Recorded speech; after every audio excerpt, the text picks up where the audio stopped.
Hi everyone and welcome to the Franchising Matters video series brought to you by Reshift Media. My name is Steve Bjors and I'll be your host. Today we're discussing the leak of thousands of Google documents and specifically what the major learnings are coming out of that leak and what this means for search engine optimization for franchise companies in particular. I'm joined by two of Reshift Media's executive team for today's conversation. First off, joined by Brad Abbott, who's a Vice President of Search.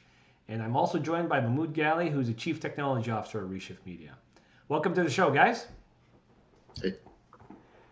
So let's start with site authority. So one of the major findings coming out of the leak that SEO professionals have long suspected is that Google does in fact take site authority into account when ranking websites. So before we get into a bit of a discussion about it, Brad, you want to give everyone a bit of an update or a background, I guess, on what site authority is and why we should care? Yeah, absolutely. Thanks. It's great to be here again. So one of the most fascinating revelations from the leak is the concept of Google ranking chunks of websites. Essentially, Google divides your site into segments or chunks and assigns values to each based on various factors, and these factors include things like topics, internal links, referring domains, click-through rates, and other metrics.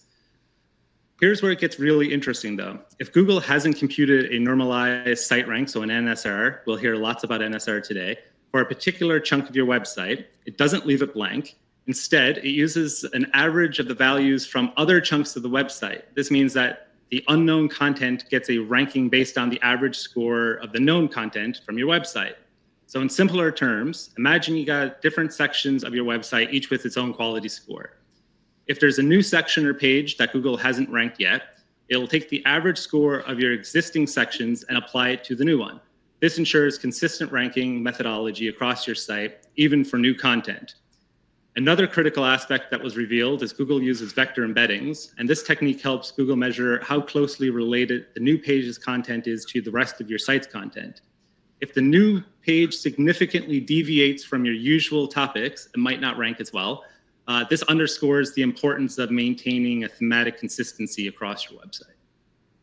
Okay, so lots there. Let's come at the first bit first. So the first finding is that let's put this in franchise website terms, shall we?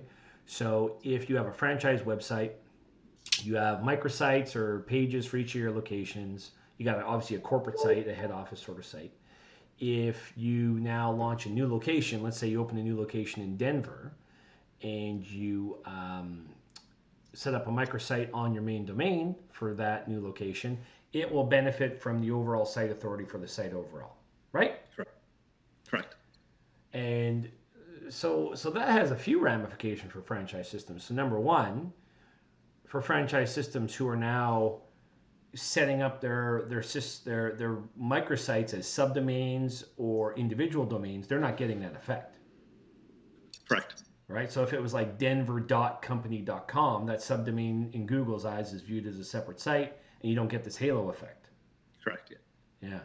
And if it was whatever companydenver.com, a completely different URL, well then you're just right out. You're getting absolutely nothing. Still correct. Yes, I know. I'm just trying to unpack it all. So as long as you keep your domain structure where it's company.com/Denver, then all of your other locations are providing search authority, which the new location benefits from.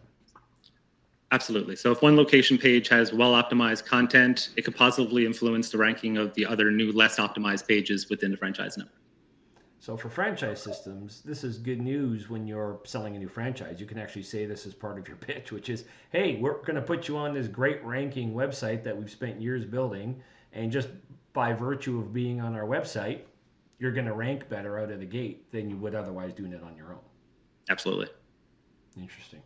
Now, we at Reshift have been saying that forever, but it sure is nice to see the actual documentation coming out of Google that it's legit. See, the SEOs kind of figured this was how it worked. Now, Google's very much made it about the content, right? So good content will rank is kind of the way that they've put it. So to now know that the overall domain of the overall strength of the domain is in fact a real thing, that is a big finding. It really is, and SEOs are talking about that like crazy right now.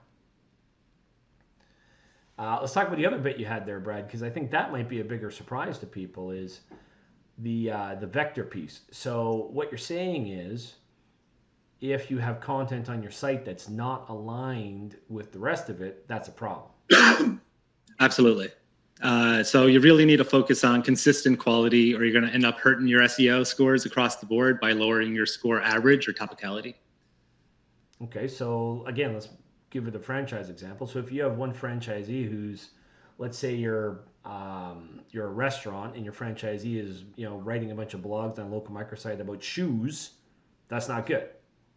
No, you absolutely want to remove poor performing pages. If user metrics are bad, no links point to the page, pages had plenty of opportunity to thrive, then it probably should be eliminated. Site-wide scores and scoring averages are mentioned all throughout the leak documents, and it's just as valuable to delete the weakest links as it is to optimize a new article. Okay, so let's take this out to the extreme a little bit. So let's say I have a really old piece of content, because the general thinking has always been more content's better than less. So if I have an old piece of content that hasn't gotten traffic in a long time, doesn't really have any backlinks to it, should I be getting rid of it? Well, you shouldn't leave it alone. That's the real takeaway here. Ultimately, updating that content has some positive effect. It does seem, though, that having new content is probably the better way to go. Interesting. You have any thoughts on any of this, Gally, in terms of, should companies be combing through their sites? Should they be looking at all this content? So I agree with the whole new content piece of it, because there are several mentions of like how new the content is, or like new links are actually better than old links, and especially when they were talking about like clicks and how clicks are actually very valuable in saying like detecting or in basically saying like this content is actually better, or people are interested in it more than other content. So the newer the content that's actually on the site, the better it is. That said, it's really interesting what Brad is talking about, which is like removing older content that's not actually getting a lot of clicks, because it does affect your overall averages. So if we're taking an average into equation, then definitely having all these extra content pages, removing them makes a lot of sense.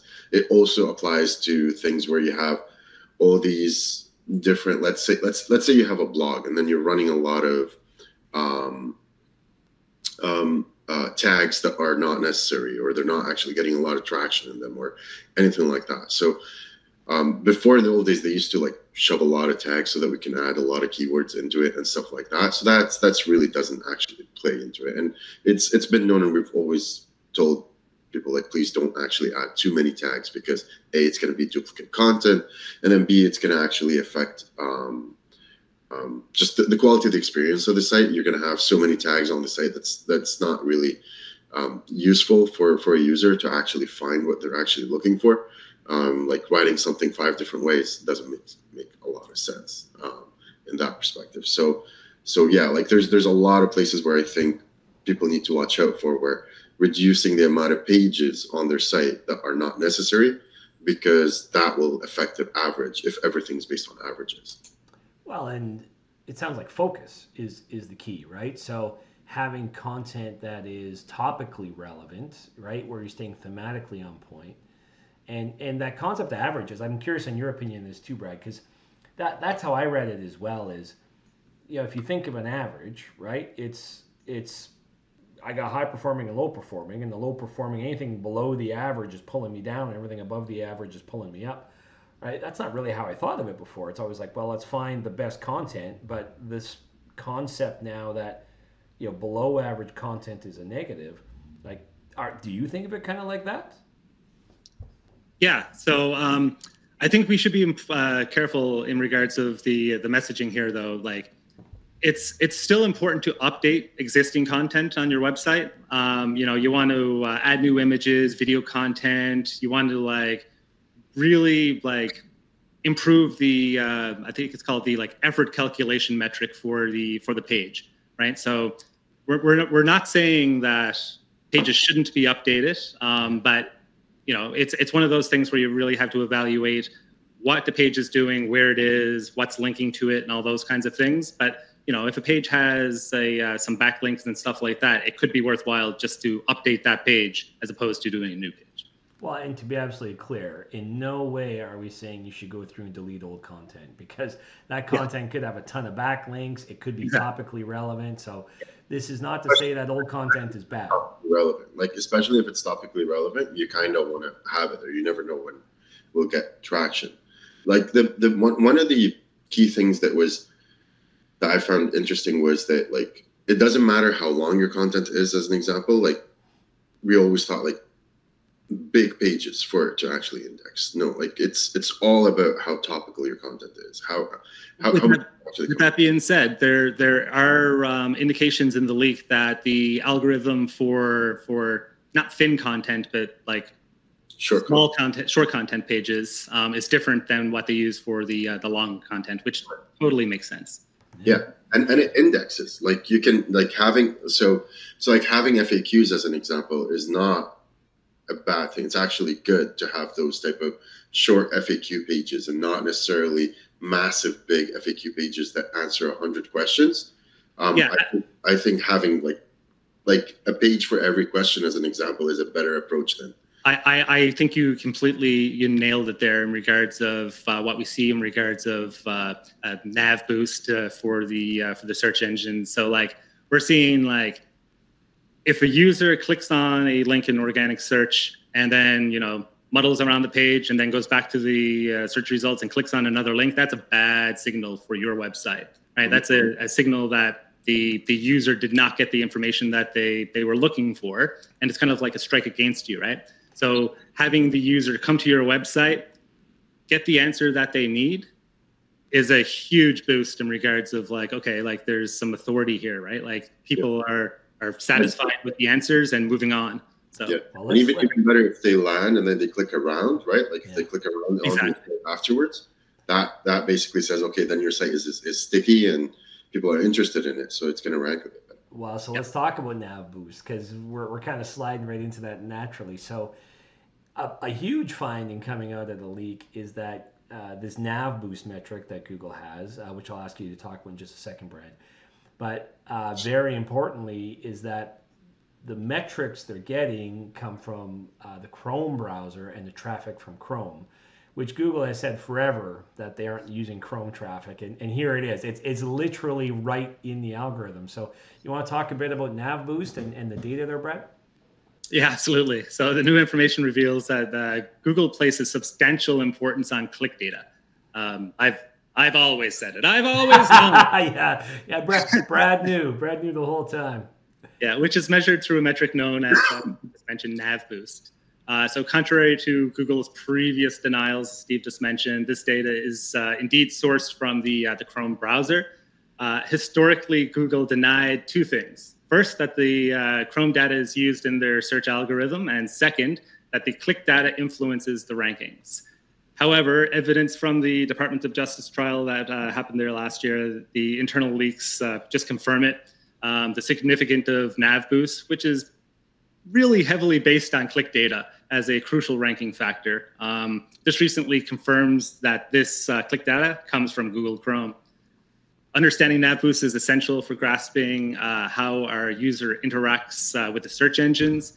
A search engine resulting in a click on a link followed by a user not performing another search, as I just mentioned, can indicate that the user found what they were looking for, even if they didn't spend much time on your site. On the other hand, if a user spends several minutes on a page before returning to Google, it also signals a successful search, as Gally just mentioned. The key takeaway. Oh, okay. Key takeaway is having high ranking with many impressions but few clicks can be problematic.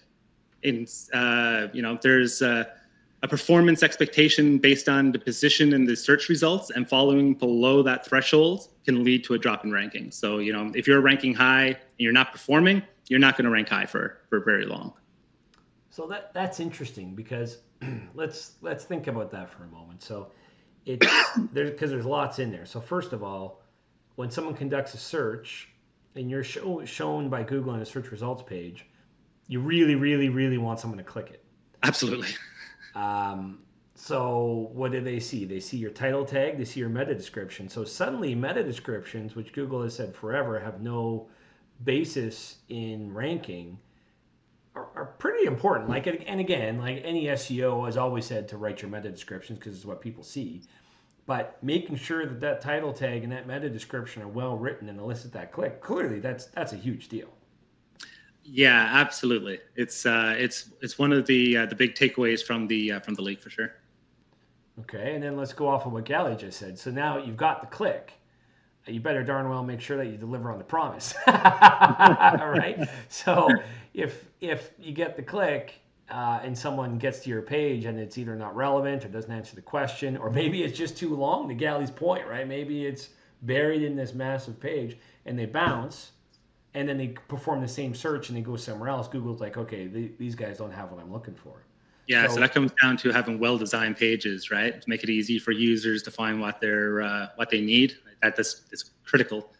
Need to pay close attention to how sites are structured, how the content is displayed, on different sides of devices and all that kind of stuff. You really have to guide the users to keep them on the site. We just did something interesting too, because as we all know, more search happens on mobile than desktop. So making sure that, and you hit that mobile page, even more to Gally's point, if it's a mobile page where I got to thumb it 6 times to get to the thing I want, I'm going to bounce, right? So clearly, like you don't want to start getting into micro content pages necessarily. You have to have valuable content, but thinking about how people can find that information is critically important. Yeah, absolutely. Anything you'd add to that there, Gally? No, I think that's all about right. Like it's and it's just logical. Yes, but now it's also factual, right? Like, again, we've all suspected this. At Reshift, we always write title tags and meta descriptions as part of just normal course. But you're kind of doing that because you think it's the right thing to do, and now you get the data, and it's like, yeah, okay, that's a pretty good idea. No, your description comes from the content too, so it's not as the title tag though is super important, which we've always said, of course. Yeah, an interesting finding from the leak as well is that character counts don't matter as much as the community first thought. So certainly your important keywords want to be closer to the front of the title, mostly because of Navboost and like getting people to click through and all that kind of stuff. It's the association, but having a title tag that stretches beyond the character count doesn't hurt you. So I think that's a good takeaway as well. Well, and on the page titles, so we found out that they actually have a metric called title match score in there now, haven't we, Brad? Yep. It means that basically exactly what I was just saying, placing the target keywords at the beginning of the page titles remains the best practice. It's always been the advice that the community has given. So nothing new there, but just more of a confirmation that it is in fact the best practice. And for franchise system, that insight underscores the importance of local optimization, right? So one of the other fascinating findings is the idea that title tags have site-wide implications. There's a title match score for the site, not just for the individual page. Yeah, so let's talk about that. So there's SEOs have always looked at, make sure your title tag and then your H1 and then your body content are all well aligned, right? And then you kind of have a single topic page, right? If this page is about blue shirts, then great. My title tag, my H1, and my copy are all about blue shirts, and it's nice alignment. Google is very confident that that page is about that topic, and away you go. But, and that's still true. That is absolutely still holds true. Nothing in the leak says that that's not true. But your title tags now across your site have more ramifications than that individual page per se. So if you're now creating content, and again, it comes back to what we talked about earlier, where making sure you have consistency, your title tags now in totality should be looked at in terms of format and how you're using them and consistency. So how does that apply to franchise systems? So like I said, consistency across locations, ensuring that each franchise location uses same format for the page titles can help maintain cohesive brand presence. it also helps optimize for the local search terms, right? So this approach not only improves search rankings, also enhances user experience. It makes it easier for customers to find the relevant locations on your site. Okay, so let's talk about that then too. So if I have 50 locations and each location has say 5 or 6 pages, having a consistent format's a good idea. Making sure, having some local information at the front of the title tag is a good idea, as you were just saying. But even just a consistent format, I guess, makes it easier for Google to crawl that site, make sure everything's working. So if you're starting to experiment with your title tags from location to location, probably find the mix that seems to work best for you and then standardize is what I'm hearing. Absolutely. Okay. Anything else we want to talk about in title tags before we move to our favorite topic of backlinks? All right, let's talk about backlinks. Gally, let's go over to you on this one. So Google's confirmed that toxic backlinks are actually a thing. So interestingly, from an SEO perspective, all SEOs have always said you don't want backlinks from bad sites. But again, Google never really confirmed that was a thing per se. But now they have. So Gally, talk a bit about toxic backlinks, as people have been calling them. Yeah. So again, with backlinks, like you don't want backlinks from like really bad sites, because the value of a backlink is basically that, like, if a site actually ranks better and if it's prioritized higher, like inside the index, and it's a better site and it links back to you, then you're going to benefit from that. Because now, again, we talked about how clicks play a big role, and that kind of attributes back to you, and you're going to be like you're going to take a little bit of that authority from that site that you are taught about a topical resource about a specific topic that they are linking back to. So if you essentially have bad links on the same way, it goes the opposite too. So if sites basically have a bad reputation and they're linking to you and all that type of stuff, so the more you have those sites linking back to you, that is kind of going to affect you. Now, how much is it going to affect, or what is the how relevant it is, or how much does it actually factor into it? I'm not 100% sure, but it is mentioned in a lot of different places. Now, I think the direction that ultimately it's going is Google is really able to identify these spammy websites and not count or credit those links as giving any kind of search authority whatsoever. Like, we do have the ability to disavow links in the Search Console, but all indications is that the disavow tool is going to be going away like any day. So I think ultimately it's going to be handled mostly by the algorithm. Well, and what's interesting there again is, the link building was a big deal. Not so much these days, but early days SEO was all about link building, right? Get as many backlinks as you can. Absolutely. And it was about breadth. People were looking at how many domains are linking to me, not just which domains. And clearly what this means is it's not about breadth. It's not about how many. It's about which domains are linking to me. It's the quality of the sites that have a backlink to. Like, you can have one backlink. That is exactly right. The leak clearly says that we need to stop going after linked volume and solely focus on relevance. Yeah, well, and quality, yes, but relevance more importantly, right? So again, in my example, so if I'm selling shoes, I got a bunch of links from pizza places. Who cares, right? So, and worse yet, spammy pizza places. Not that there are any, but let's say there were. On pizza. Now, interesting you said about disavowing the backlinks, so the tool's going away. So what should franchise systems do if you suspect you got bad links? Well, right now you can still disavow. As beyond that, reaching out to the site owners to try to get links changed or removed is probably your best option. Okay. Well, like you said, the algorithm's going to handle it more and more. Absolutely. And the more you stay on topic and you kind of keep your content clean and good and all that type of stuff, then you're fine. Exactly. Yeah. Like don't link back to those sites. Let's put it. Well, and also if someone approaches you and says we're going to do link building for you, maybe don't do that. Yeah.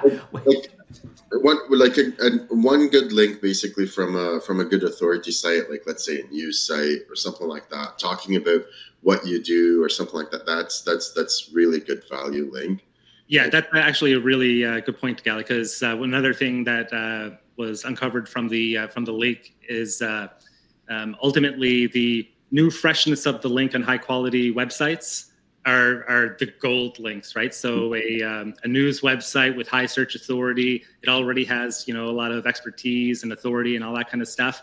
It's exactly what you want to link into your website. And that's topical and all of that. So kind of going after advertorials, stuff like that. That's good link building. But yeah, other than that, it's well, the PR people are all very happy about this leak, by the way, right? 'Cause well, no joke, it certainly lends a lot of credibility to PR. Yeah, Yep. As long as, again, the organization is linking to you or giving you the link referral, and they're not marking it as no follow. But it's like from a PR perspective, they're very happy. And not going national too, right? Because location is a big factor inside the scoring algorithm too. So going with local PR, local sites, local news sites, or local different experts or influencers that are actually linking back to you, that is high value because, again, like the scoring also talks about how a user is actually associated with a specific location, and then kind of it's going to trump everything for them that's not for that location. So there's a lot of that stuff that's also happening on a user by user basis. So having localized backlinks actually plays a bit of a role.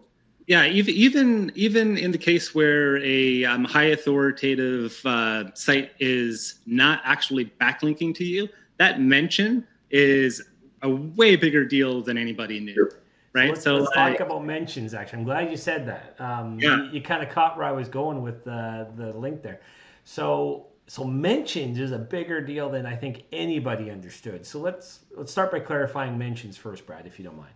Yeah, absolutely. So mentions of entities like brands, individuals across the web can influence the search rankings, pretty similar to how backlinks do it. These mentions are, specific words or phrases that refer to like real world entities, such as people, places, organizations, concepts, and stuff like that. So Google uses entity mentions to enhance its understanding of the web content for search queries, right? So when Google identifies an entity mention, it links it to a vast database of known entities, the Google Knowledge Graph. And this helps Google disambiguate terms and understand the context better through, if somebody's searching for Apple, Google can determine whether you're interested in the fruit or the tech company by analyzing the context in which Apple is mentioned. All right, so let's try and say all that in English for a second here. So basically, Google's got this knowledge graph. It's actually reading the terms people are mentioning, even when it's not a backlink. And it's actually attributing the mention of a brand or a product back to the knowledge graph. And the more people talk about it, the more authoritative it becomes. And they're taking context into account as per your Apple example there. So all that to say, if your brand is being mentioned across a bunch of websites, even without backlinks, that's a good thing. And this is a big aha too, is because a lot of SEOs were really focused on the backlink and making sure you're getting the backlink and making sure that it's a follow backlink, et cetera, et cetera, et cetera. But just the mention itself, so again, the PR people, we should all be high-fiving because what that means is if you're getting any kind of mentions of your brand or product on an authoritative website, that's a great thing. Exactly. But yeah, that's that. It's kind of like a backlink, though, in nowadays type of data harvesting world, right? Like if let's say people know Reshift Media is the franchise agency, right? And like world's best franchise agency, right? So then that is kind of what it is. And then anywhere you mention it, it's kind of going to attribute it back to that profile, and it's going to attribute it back to your link. So it doesn't really have to be a link as long as it is. And also, like the way we're navigating the web today is going to change. How we're actually interacting with content is going to change. Google soon enough is going to start like changing also like how search is actually working, with how generative AI is coming up with answers for people. People are like less and less people are actually researching using search. So like the way we're interacting with the web is going to actually change. So the quality of the content is a lot more important. Mentions are a lot more important in the sense that we are like, the technology is there for it to actually understand which one is which and what you're talking about without actually having a link. Before, you kind of needed the link in order for you to get the context of what the text is. Like that's the thing, is that they needed the link in order for it to go out and then say, okay, what do they actually mean by this? That's why before, basically, when it was like click here to download as an example, we always used to say like, don't hyperlink the click here, hyperlink the file name, right? Because you want the context around it or whatever it is, right? So nowadays it's like the technology is there in order for us to actually understand what here is. Like it can actually now attribute here to whatever the sentence is before it. Right. So I would argue maybe like you can do it nowadays, but still don't. Still don't. But don't. But don't. Yeah. But like it would actually understand what here is now. Before, like you're talking about a completely different type of technology before, where you didn't have like vectors as an example. Like vector databases didn't even exist. You didn't have those type of vectors where those complex connections can actually happen within a cell.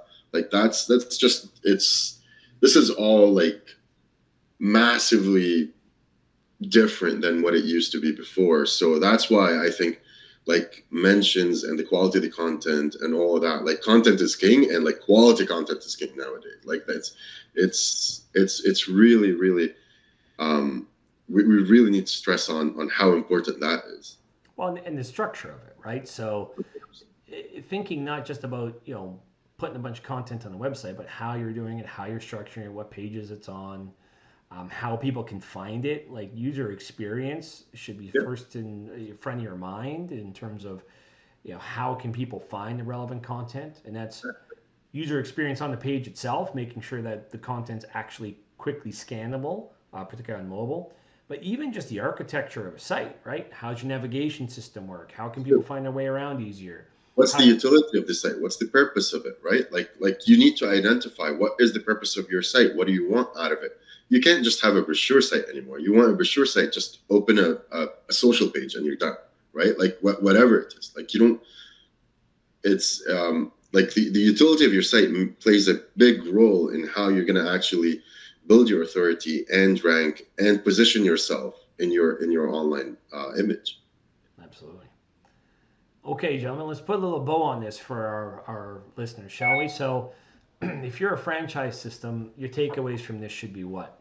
First of all, the fact that you're a franchise system, if you have a website, you should make sure all of your locations and content is under one domain, because there is a halo effect where when you add new locations or new areas to your website, the other parts of your website that already exist could provide search authority. So absolutely having a single domain for your company.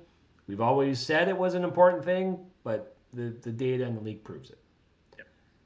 The alignment of your content across the site is important. So you should be taking a look at what's happening on your local pages. If you have local blogs, if you have a large number of franchisees who are creating content, make sure that you're being consistent in terms of being on topic, making sure that you're not detracting from the focus of the website.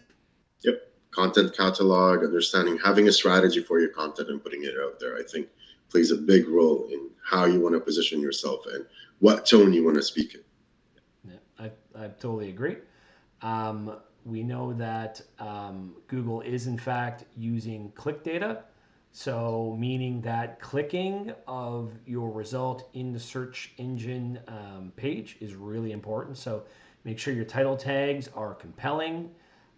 Take advantage of the title tags for locality, as Brad mentioned, putting information up front. Meta description should be well written to also help elicit that click. And then think about where people are clicking through to. So once they land on your website, are you presenting your content and your website and your navigation in a really easy to use fashion, particularly on mobile, because you don't want them to bounce. Bouncing is a huge negative signal. Particularly if they bounce, they go back to Google and they perform the same search again. That's really bad news.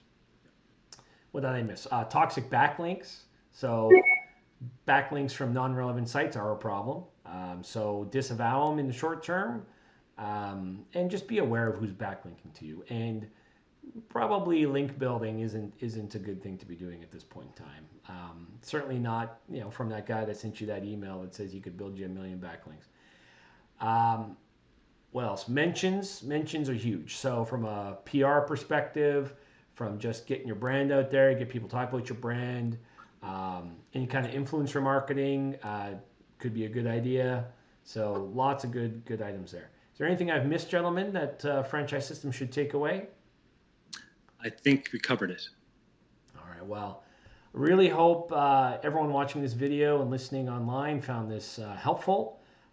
Again, if you are interested in getting great content like this going forward, please feel free to like and subscribe. If you do want to reach out to us at Reshift Media, we're happy to answer any questions you might have on SEO or anything to do with digital marketing.